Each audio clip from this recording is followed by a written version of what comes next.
Live from our 7 Tasmania studios, your nightly news with Joe Palmer begins now. Good evening, everyone. A Beauty Point man has lost everything after fire gutted his home this afternoon.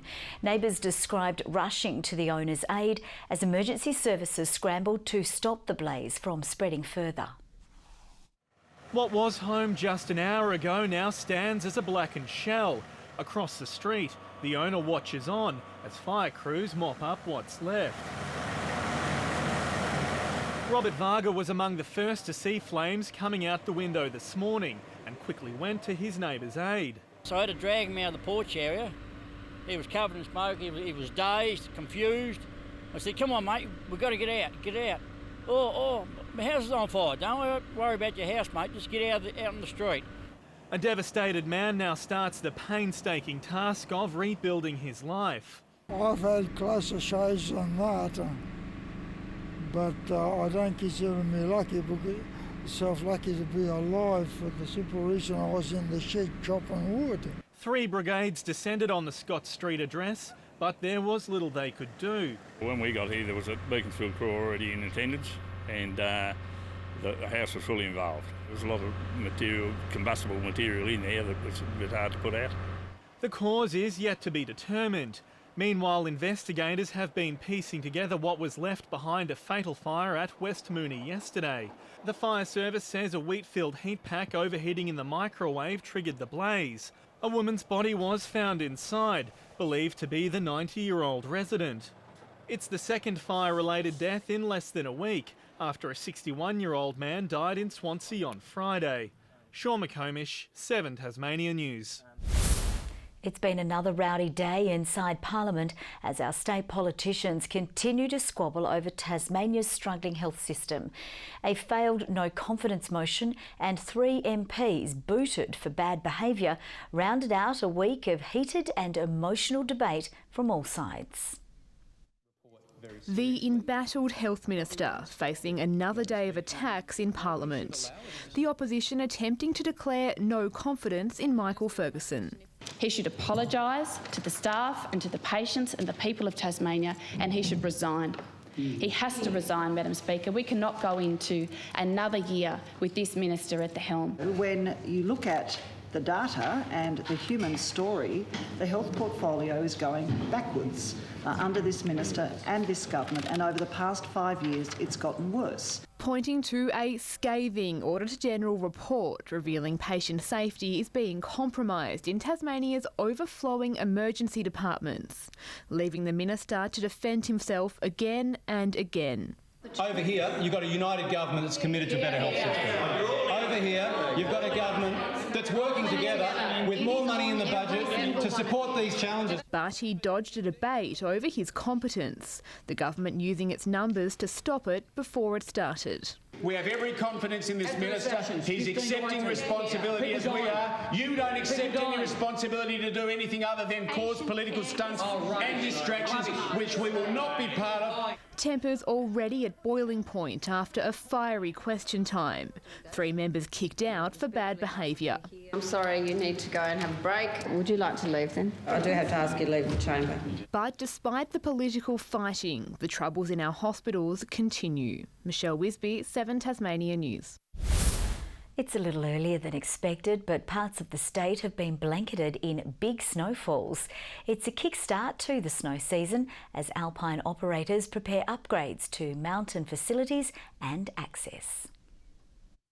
A dusting of white scattered across the rocky peaks of Ben Lomond, leading down to blankets of snow, said to be an unusual sight for the month of May. Yeah, so it's a bit of a shock getting it this early in the season. It's normally around July. We sort of middle of July has normally been the average when we'll start, and August is pretty well the good month. Speeding across the frozen terrain, these ski operators are chipping off the frost as they gear up for a knockout winter. However, the Bureau of Meteorology says the rest of the week is looking less snowy. Not for the next few days. I think the next chance we'll see some snow may be early next week when we start seeing a couple of cold fronts come through. The cold burst following a blow to the area this time last year, with the Alpine Hotel and shelter completely destroyed in a fire. there was a quick and serious response so that there were temporary shelters put in place around the mountain and toilet facilities. So that worked well, and that's going to continue this season.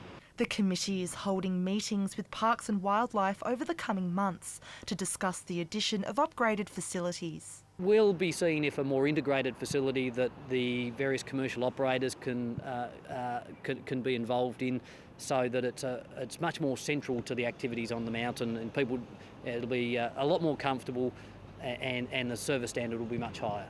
Meanwhile, operators of the Mount Wellington Explorer bus have taken advantage of the early snow by test driving their brand new vehicle in the icy conditions.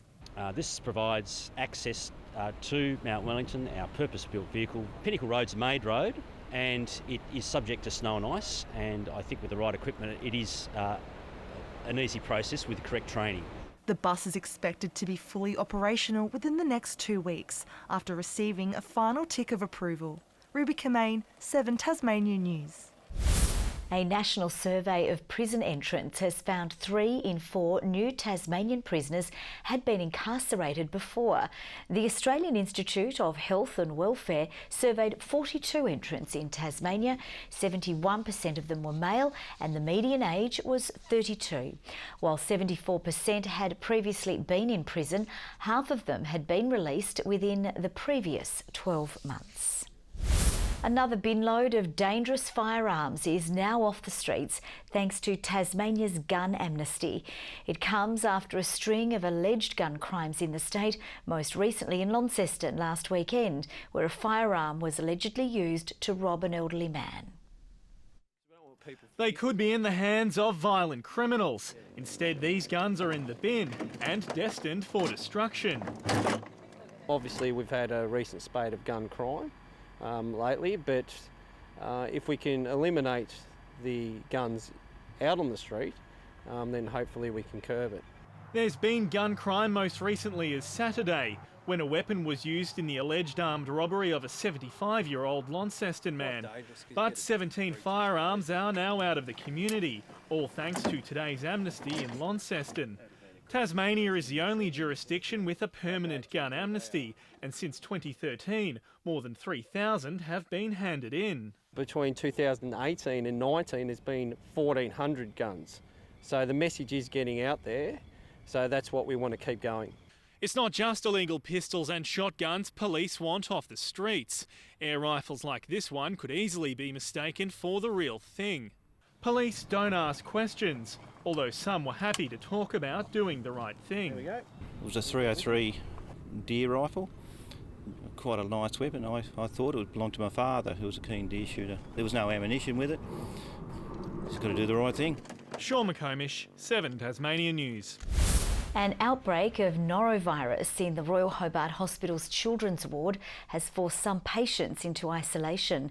Staff are currently working to control the virus, which causes vomiting, diarrhoea and fever, posing a risk to already sick patients.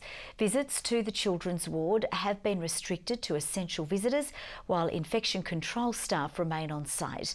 The hospital's medical advisor says outbreaks are not uncommon, but anyone with symptoms should avoid visiting a healthcare facility for at least 48 hours to stop the virus spreading. More than 150 Newtown High School students have today heard from Tasmanian entrepreneurs as part of its Career Day.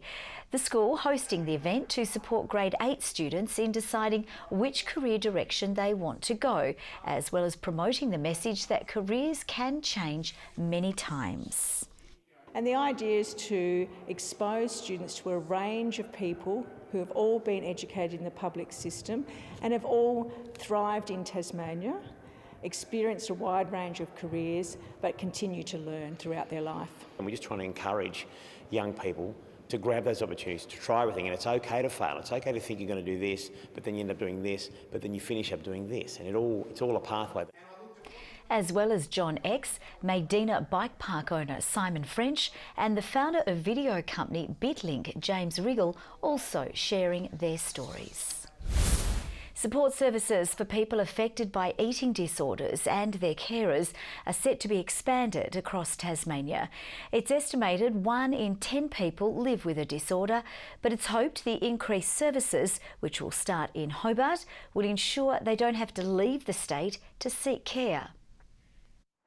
Rhiannon and Rebecca are on a mission to support people living with an eating disorder and those caring for them. They both have lived experience. Rebecca cared for her daughter Lily, and at 19, Rhiannon was diagnosed with anorexia.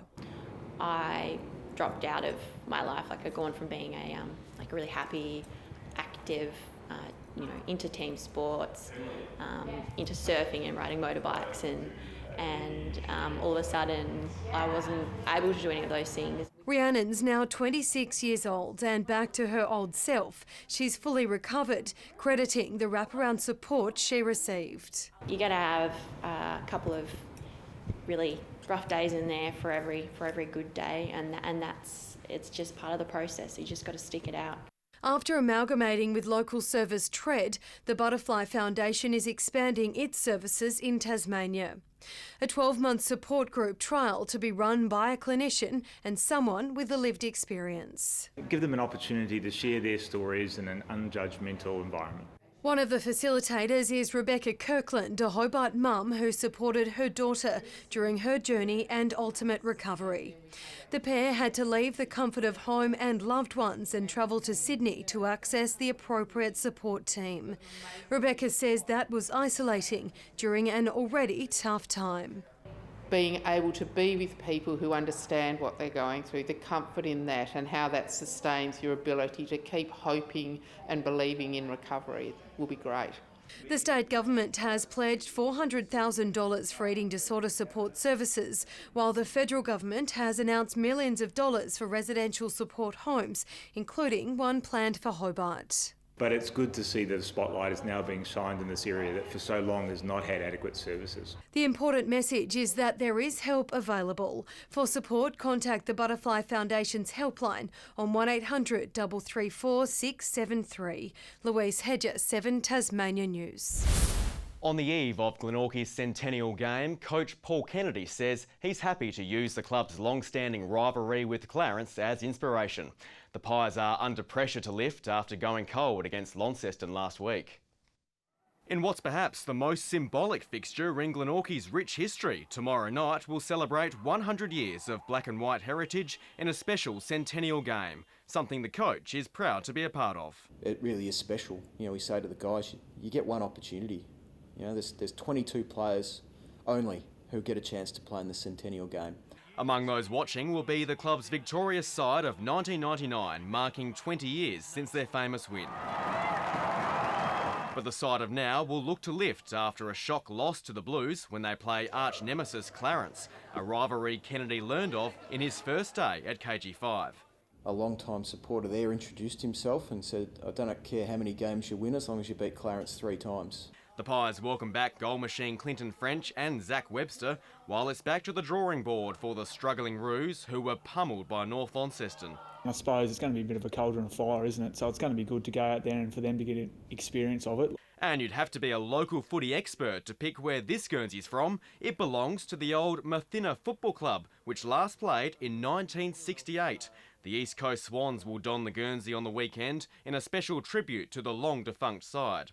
That was the birthplace of football in the Fingal district back in the 1880s. The gold miners that were there for the gold rush, they put together 3 teams. They used to play together. The clash between East Coast and Avondale will be a rematch of last year's NTFA Division 2 Grand Final, and it's being played at Pine Garner, a ground which had to be cleaned up after years of neglect. There was one cow in the paddock who used to mow the lawns, and then after that they've had to try and maintain it more by hand.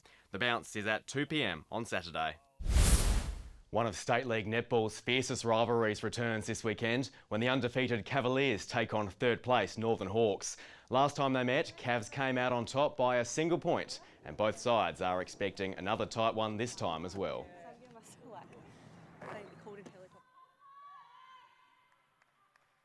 They obviously got a fairly big lead on us to start with last time, which we'll be looking to try and counteract this time. Consistency is the key for us, and we think that we've got a really good game plan. We just need to implement that for 60 minutes. Saturday's Northern Derby is at the Silverdome. Under-19 start at 4 o'clock, while the Opens are at 5:40. Good evening. The cold snap continued today. Hobart 14 degrees, Launceston and Devonport 13, Burnie a high of 12, Cressy 14 today, Low Head, St Helens, Friendly Beaches and Flinders Island 13, King Island 12, Grove, Ouse and Strawn 11, Lyre scrambled to 4 degrees with all temperatures below average. Low cloud is about the west, south and central parts of Tasmania, blowing up in that southerly airstream, some thinner patchy high cloud over the northeast. More cold unstable air off our east coast with an extensive area of low cloud sitting under a high over the Bight. A cold front is southwest of WA, a little thin cloud over the far north of the nation. Tomorrow the high remains dominant over the Bight, extending a ridge over most of the continent. The winds southwesterly at 20 to 30 knots, reaching 35 knots over the east at first before easing slightly in the afternoon, swells to 4 metres. A gale warning's on from Wineglass Bay to South East Cape, a strong wind warning for all remaining Tasmanian coastal waters, a small craft wind alert for the Central Plateau Lakes. We also have a flood watch for the Huon River Basin, a warning to sheep graziers for the southeast. Hobart on Friday, 14 the top, a morning shower clearing. Possible shower also early for Huonville, 13 and 14 the high for Campania. Launceston, 16 the maximum, partly cloudy. OK for Devonport, 15 the top and 15 for Georgetown, mostly sunny. For Burnie, partly cloudy and 15, 13 for Strawn with showers easing, partly cloudy over Wynyard, 15 the top, and for the east tomorrow, St Helens partly cloudy and 16, tops of 15 for Swansea and Port Arthur. On Saturday, fine and mostly sunny apart from showers over the west, showers extending across the state on Sunday with not much pushing over the east coast, and on Monday another shower possible around the coastline. Partly cloudy tomorrow in both Perth and Adelaide. A cold start for Canberra with negative temperatures to start the day, a frosty one. Sydney and Brisbane both fine and sunny and 21 degrees. Cloudy in Hobart, 13, 10 right now in Launceston. Devonport, cloudy and 12. Joe, another 3 or 4 months of this. Really? I think I'm going to have to take a little break. That's all from the team for now. Thanks so much for your company. See you a little later. Bye-bye.